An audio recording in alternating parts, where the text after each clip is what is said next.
The video you're seeing in the background is something that I made in 2011. 11 years ago. It was the first time that I played Project Zomboid. The first time I covered it on a show called Indie Game, which I only made 2 episodes of, actually three episodes. One of them was Project Zomboid, the other one was a little indie title that nobody heard of called Minecraft. And the other one was Prelude to Darkness, which the video I made about it is still the only thing that shows up in searches on Google and YouTube. So I guess at least I have one game in that series that can be called truly indie, because if people know about your game, how can you call yourself indie? I mean, that just doesn't make sense. Your game being known? You may as well be AAA at that point. Oh boy, 2011 sure was a different time. I got the demo, this version of Project Zomboid, from something called Desura. It was a service that most of you probably do not remember. It had a shtick where people could release games in like unfinished, unproven states and get money from the people who wanted to buy the game and, you know, help fund development. This was before Kickstarter for video games really took off. It was before Steam Greenlight was a thing, before Steam Early Access was a thing. Oh god, it was way before that. That's where most people got Project Zomboid back in the day. A game made by a studio called The Indie Stone, who's been working on this thing for over a decade. There are not a lot of games that can be said that have actually benefited from being worked on for over a decade. Project Zomboid is one of them. Dwarf Fortress is another one, and I hope that Star Citizen will be one of them too. The reason it's taken so long is that they just want to make a game. The people at The Indie Stone, they want to make one particular game. They don't want to just have like a 1.0 version and then update it to 1.2, 1.3, you know, add some stuff. No, they just want to make the game. And it's taking them a long time to do it because it is quite a complex game. It may not look it, especially if you're gazing at the old version, but it is near the sophistication that something like Dwarf Fortress would have had it, you know, not been a strategy game and a more solo affair or a more character-oriented affair. It has a lot of elements that harken back to MUDs or text-adventure games, but with a graphics component over it that requires, you know, animations and representations for everything. But the core idea is that you can do a lot in the game, a whole lot. And I don't mean just crafting, oh, that's a whole other kettle of fish. There is complexity to this game that makes you realize that, yeah, this thing would have taken a long time to make and will still need a long time to actually be done. The version of the game that we have now is so far removed from what was available back then. There was no RPG component, there were no skills in that early version, and the shotgun would just blow the head off a dozen zombies if you got them in a bunch. The graphics were different, I mean totally different. Everything was a paper doll 2D sprite with a lot of similarities to the old XCOM, and that sort of similarity has been kept in this current version, but it's a lot more detailed now. It's 3D, it's a lot more of a complicated game to make. One angle that was dropped was the story, or at least the story that was in the tutorial, which they've promised to actually go back to those characters, but what little story they had there in that demo left an impression on me that very few games of this genre, of this type, have been able to. Not because of some cinematic or some... Well, it is a scripted sequence, but it's one that I initiated, and it's not something that's limited to just influencing me. I've seen other people react to this in the same way. It's a sequence where right at the beginning, it's you and your wife. She's injured, she's resting in a bed, and you have to, you know, try to find some food, some resources to fight off the ever-growing horde of zombies. And in a dresser, there's a pillow, and I thought to myself, I'm gonna give her a pillow. The bed doesn't look like it has a pillow, so she'll feel more comfortable. What happens after that is one of the most harrowing experiences I've seen in a video game, I've faced in a video game, where your character just smothers her and kills her, and she accepts her fate. It is the kind of thing that shits all over everything BioWare has ever done in terms of writing a death scene. I say this because BioWare used to be like regarding it's a whole thing. I won't go into it. It's probably best to let sleeping dogs lie, because who cares about BioWare anymore. Anyway, that scene was impactful. It was more impactful than the entirety of Dead Island, which had just come out. You do remember Dead Island, right? The game that was sold on the basis of a trailer that had no relation to the game it was promoting. With that simple a scene, the Indie Stone just outdid most zombie games of that era. The only one that came close was the Walking Dead series, the first season, which I believe was just coming out.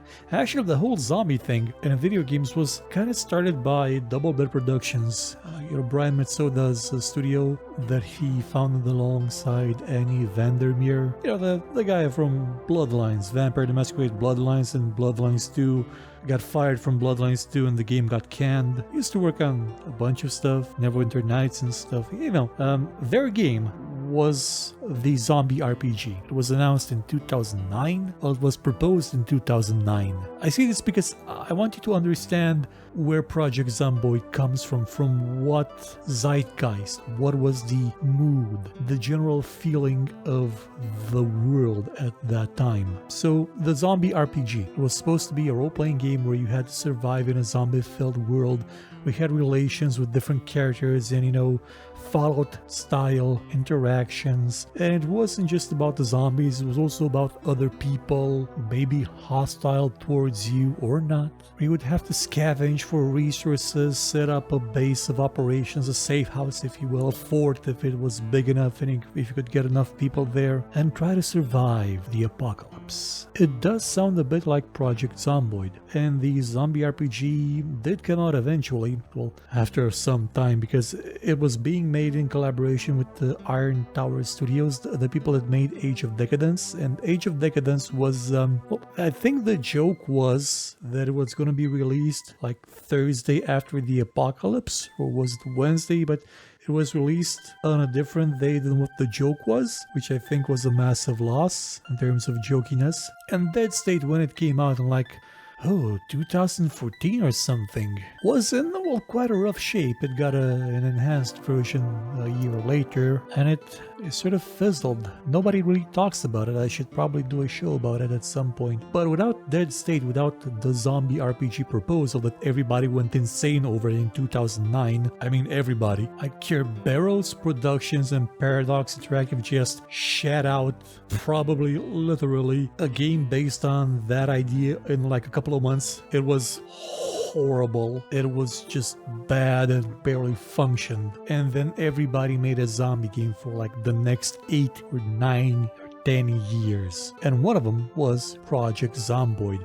But it was the only one that wasn't a cash-in. Well, I guess you could say that the DayZ thing was not a cash-in on the zombie. Well, initially it wasn't a cash-in on the zombie, it was just trying to do its own thing with zombies, but then it became a cash-in on itself and on the survival genre and then the battle royale genre and then... But that's a whole other thing, so we won't get into it. So it was 2009 and the Indie Stone proposed their game, they released a demo, and then, oh boy, I'm surprised they have not quit. I am amazed by their perseverance, not because they've been working on the same game for over a decade, it took them over a decade to get to this point. Them not getting bored of their own game, that's a whole other thing. They've endured things while developing this game that would have made other people quit. Stuff like PayPal suspending their account because it was suspicious for them to be receiving money. What if they were dealing drugs? Which they weren't because they're not Ubisoft. Their Google vendor account, I think, or something, was also suspended, and when they reached out to Google, they were told to check with the vendor, meaning themselves. Their studio got broken into and a couple of laptops were stolen, upon which the game was being developed, so they lost the source code for the most recent couple of builds, so they had to start over. And their studio got flooded at one point and caused massive damage to everything possible. And at some point I suspect that a real zombie outbreak will occur and prevent them from making the game. Well, we have the COVID thing, so who knows what it will develop into. next. They worked hard on this game, and it kind of shows, because the attention to detail in this game is something that you will, as I've said, you'll only see in games that have been in development for a long time and that have been made by people who are absolutely insane or really dedicated. You know, stuff like Grimoire, Herald of the Winged Exemplars, or Dwarf Fortress, or well, even Star Citizen. Yeah, I know everybody, oh, it's a scam, they're selling $1 million ships. The alternative would have been to get money from Electronic Arts, which, no, not a lot of people are willing to dedicate a huge portion of their lives to making just one thing. And as I said, it shows in this game. It's a game that goes into so much detail that your metabolism, well, the metabolism of your character is simulated, complete with sweat. Your character sweats. Their blood vessels dilate and contract to respond to the environment. If a zombie hits you in the face, your hat flies off, so do your glasses. I've not seen that in so many games that it's something that I take note of when it does happen. It used to happen in games. Remember Return to Castle Wolfenstein, when you would shoot somebody in the face and their helmet would fly off? It doesn't happen all that often anymore. Why would it? It's not something that actually adds to the story or the gameplay, but it adds to the feel, the palpability of the experience. There are systems in Project Zomboid upon systems upon systems upon systems, and it's a beautiful concoction that will absolutely devour your every waking moment. It is a deep game, a very deep game, and it's a game that doesn't expect you to win. You're actually told this from the very first moment. This is the story of how you died. The new tutorial actually makes a point out of it that at some point you get bit by a zombie in the tutorial, and it tells you to go into your inventory and take the cure for the zombie virus. And you take it, and the game laughs at you, going, ha ha ha, you idiot. There's no cure, now go die. And if you look behind you, man, there's like 1 billion zombies. You actually have to look behind you. Even though it's a top-down game, you have to look behind you. It borrows that whole idea from XCOM of line of sight and fog of war. You can only see what's in front of you. You may have some perks that let you see like a bit behind you, so you have to rely a lot on sound. Although you don't have to. I mean, I don't get a chance to play with sound that much these days, so I just made a character who was deaf, a bunch of them actually, and that debuff granted me a bunch of points that I could then spend on other abilities like seeing in the dark better than most people, or healing faster. As I said, there's a metabolism. There's actually an immune system simulated in the game, an immune system that counts both for the zombie infection, for which there is no cure, and for other types of infections for which there is a cure but can still kill you if you don't treat them. Actually, now that I think about it, one of the closest other games that comes to mind that is sort of doing what Project Zomboid does, but in a completely different setting, is that Space Station 13 thing. But where that is completely multiplayer focused, this one also has single player. Actually, it only had single player like up until December, upon which moment it got several tens of thousands of players, reaching a peak of 65,000 players playing at the same time, simultaneously. To put things into perspective, Vampire the Masquerade Blood Hunt, which is a game I made a show about in September and I said it will be dead in a year, has less than 100 people playing it a day. At the time I'm recording this, there's 16 people playing it, down from 20,000. I'm not saying I was right or that I'm trying to rub it in, but maybe, implementing feedback or taking it into account is a good thing. Possibly. Not always. I mean, there's such a thing as bad feedback, like what Disney Stone keeps getting from people who just want the 1.0 version because the game isn't out. But enough about Blood Hunt. So, in this game, you start out Actually, in this game you get to decide what game you're playing. This, again, is one of the hallmarks of fantastic video games. There's good video games, great video games, but fantastic video games let you decide how to play them. Synthetic did something similar. You could choose how to play it, basically what kind of game you would want to play. And Project Zomboid does this as well, and it takes it to crazy levels. You get to decide, well, your character for one. Are they deaf?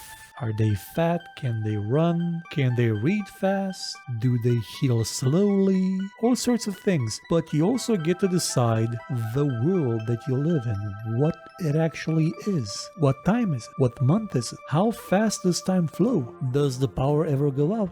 Are you just gonna find rotten food after a while and no respawning loot in areas you've visited before? Are the cars you're gonna find be workable, usable, or absolute pieces of trash that will get you killed because there's a zombie hiding under them? Is the loot easy to find? Is it hard to find? Is it just loot? Is the zombie infection spread through blood and saliva, or not at all? What kind of zombies are you fighting? Are they shamblers that just mope around, that are active, during the day or at night? Can they walk fast? Can they run really fast? Will they roam around tearing up places even if you're not there? As if this is an actual real world? You get to decide your own zombie apocalypse. You can even have a zombie apocalypse that's, well, maybe not that bad, but at some point you're still gonna die. And when you die, because this is kind of a roguelike, the world doesn't end with you. You can choose to make another character in the same world, and depending on where you spawn, it's a huge map, by the way, it's a gigantic map, you may actually run into your own corpse and loot yourself. It's actually a kind of a neat tactic to have a couple of characters that just find loot and put it somewhere safe so that at some point you'll have a character that lives long enough to actually make use of that loot, and they can go and get it from where you stash it and build a safe house, reinforce it, maybe plant some vegetables in a garden and water them and have systems put in place to keep you safe. It's a wonderfully gloomy game where you're expected to die repeatedly, but not for stupid reasons like it's Dark Souls or something, no, but because life comes at you, because you jumped over a fence and your leg got scratched, because a zombie broke into your house at midnight and you went to fight it off, but you had just taken off your boots to wash them and now have jagged pieces of glass embedded into the soles of your feet, and you try to take them out and cause more damage than you thought you would, and now you're limping everywhere and you've lost so much blood, you're in so much pain that you can't do anything other than hope no other zombies come around. Life does, well, death, zombies, random events come at you fast, and I'm not even talking about the pre-planned events like a helicopter flying above and gathering a horde of about 1 million zombies in the direction that it's going, or the fact that if you jump from a window, when you land, odds are there will be a zombie down there even if there wasn't one. The game does have some pre-scripted events. It's actually kind of annoying that there are some areas where you can jump out of the first floor window, I guess would be the correct term, or second, from the upstairs window, and you think you'll get onto the roof of a building, but the game doesn't seem to work that way, and you sort of fall through the roof, usually into a kitchen, and there's a zombie there even though there wasn't one before. And the game will sometimes do this when you close doors. It'll put a zombie in places where you think there wasn't one before. But apart from these bits that are created more to build up tension and have you release your fears, I guess would be the term, the game is filled with events that are a consequence of your own actions. If you decide to go into a house you're not sure is empty, there is a chance that you'll die there, that a zombie will come down from upstairs and one of them who is around the back of the building will walk in through the door, if there still is a door, and maybe another one was hiding in the kitchen, and that's 3 zombies, and that's enough. That is enough to absolutely murder you. In this version of the game, guns are not what they were in the pre-alpha version, where, like I said, a shotgun could blow up the heads of several zombies at once. Aiming takes precision, it takes the actual skill of firearms to be at a certain level before you can actually get good at it. And a single bullet, unless you get a headshot, that's not gonna do a lot from a revolver or from a pistol. Guns actually are more likely to kill you because they make noise, and noise attracts all the zombies.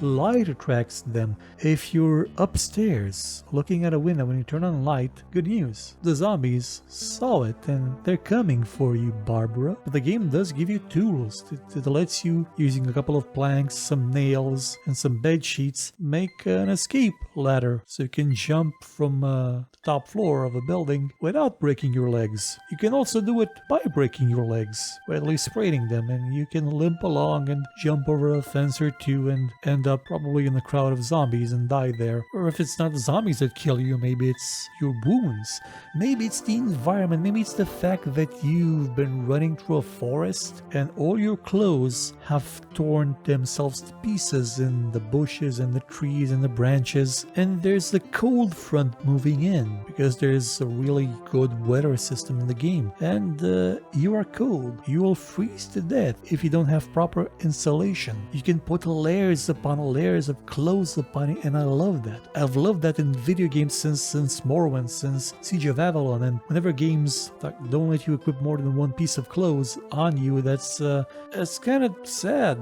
Yes, I want to wear a shirt and a robe, Mr. Oblivion. I can do both. I should be able to do both, like I could in Morrowind. And in this game, you can mix and match your clothes to any degree you want. It makes The Sims look like trash in that aspect, honestly, because the clothes have a purpose, have a use. For wind resistance, for insulation, for protection against bites and scratches. It's beautiful. It is absolutely beautiful to see the depths at which they have gone to make you feel like you are there. Yeah, it doesn't look hyper realistic. It doesn't have ray tracing. It doesn't have models with a bajillion polygons. It doesn't need to. It has enough. And it uses what it has in terms of visual fidelity to deliver the exact kind of game the developer wants to deliver. The lighting in the game is quite good, by the way. It's something that a lot of isometric titles like this one have done in the past. And since XCOM, doing light in this kind of game can lead to beautiful results. It's also a great game if you like crafting, because you can do just about anything in it. You can disassemble furniture, you can move furniture around, you can build furniture, you can disassemble electronics, you can build electronics, you can do a whole lot of stuff. I've barely scratched the surface in terms of crafting, because crafting is more involved than in Minecraft. You actually need tools, you need skills, you need resources. You need a place where the zombies will not murder you instantly. Crafting is what you do after a point, depending on how you set up the world or if you chose a default configuration for the world. Crafting is what you do when you're sure you can survive the night, when the power starts going out and you kind of think to yourself, yeah, I should probably find a way to power this freezer so my food doesn't go bad. I mean, if that's how you want to play it. If not, well, the game offers you options. There's scenarios built into it that are completely divorced from its own style of game. Do you want to play something like The Last Stand Flash zombie game where you shoot zombies during the night and you build stuff during the day with money you got or resources? Yeah, there's a mode for that there. And apart from modes, there are mods, and there's gonna be mods. This is a game that, how should I put this, in terms of longevity, this game, even as it is now, still incomplete. They want to add NPCs later on and other stuff. As the game is in this form, it has decades worth of content if you add the modding possibilities. And if you add the multiplayer possibilities, then well, the sky's the limit. With multiplayer, it becomes a completely different animal. It's no longer just a single person trying to survive, it's everybody. You can play it as a cooperative game, you can have PvP in it, you can take somebody's car, and then when you're halfway across the map, you see them yelling, "Hey, who took my car?" in the global chat. At least I imagine. I think the chat is more localized unless you take an option for it to be global. Pretty much anything I say about this game will just be scratching the surface, because it is so deep, it is so feature rich, that you kind of really have to experience it for yourself to fully get what it is, to fully understand how deep it goes into everything that it wants to do. Not saying it's perfect, like the UI could use some work. Having everything be a panel, yeah, that's okay, but let's say I want to see my health and my reaction to the weather at the same time. I can't do that. It's all on a single panel, one that's constantly resizing depending on what page it is on, and that's not great UI work, honestly. It's kind of bad. That's an absolute nitpick compared to the breadth and variety and depth that the game goes into with every little bit of it. And the most impressive bit is, well, the price. I got it for like $8. It was on sale on GOG, and now it's just 16 euros and a bit, under 17 euros. And there's no DLC, there are no microtransactions. This version doesn't have DRM. It's just there. It's a game. You can play it however you want to. And I want to reiterate this as much as possible. It makes just about any AAA game look terrible by comparison. Yes, it did take them over a decade to get to this point. We've had about 10 Assassin's Creed games from when this game was first released in its earliest version and now. And what has Assassin's Creed done in that time? Well, it had Revelations, which had a great multiplayer mode, and then disappointment. Grand Theft Auto 5 did not yet exist when this game was first released. I still had hair. The whole zombie craze was just beginning. We weren't sick to death of it. Then we were sick to death of it. And now well, if we get games like this one, we're okay with it. The reason you're seeing everybody gush about it now that they've released the multiplayer mode is that there was reason to gush about it. It's that good, and it's going to get even better as the years roll on. After 11 years, this game is getting the praise it's so absolutely deserves. If you're into this kind of game, deep system-driven hell, it's basically an immersive sim at this point. Go play it. I don't think you will regret it. Just remember to press V when you're in a car. It pops up a bunch of new options, which again, the UI isn't all that great. They've not really progressed much in the past 11 years with it. But even if they don't, well, there's mods for that. I was honestly expecting there to already be a mod that adds the need to poop for your character, because you just know that that would be a prime moment to get eaten by a zombie, when you're vulnerable, when you just have to take a dump and can't really put it off any longer. Unless you go in your pants, and that will just make you stinky, which, would that attract more zombies? I don't think smell is modeled in the game yet. It could be. The levels to which this can go is insane, and that would be a good start. So go play it if you're into this kind of game. Single player, multiplayer, safe mode, seriously unsafe mode, with an OP character, with a weak character, cheats, without cheats, standard modes. There's a mode that's basically the Frostpunk game as well. There's just so much potential here, and all of it is currently being used properly. Not a drop wasted. Again, the interface could do some work, but other than that, there is very little that this game does wrong. That's something I wish I could say for so many other games. And who knows, maybe someday it'll even reach version 1.0 and they'll add back those characters from that first demo all those years ago. And I won't accidentally murder Kate with a pillow again. It'll be on purpose. Goodbye.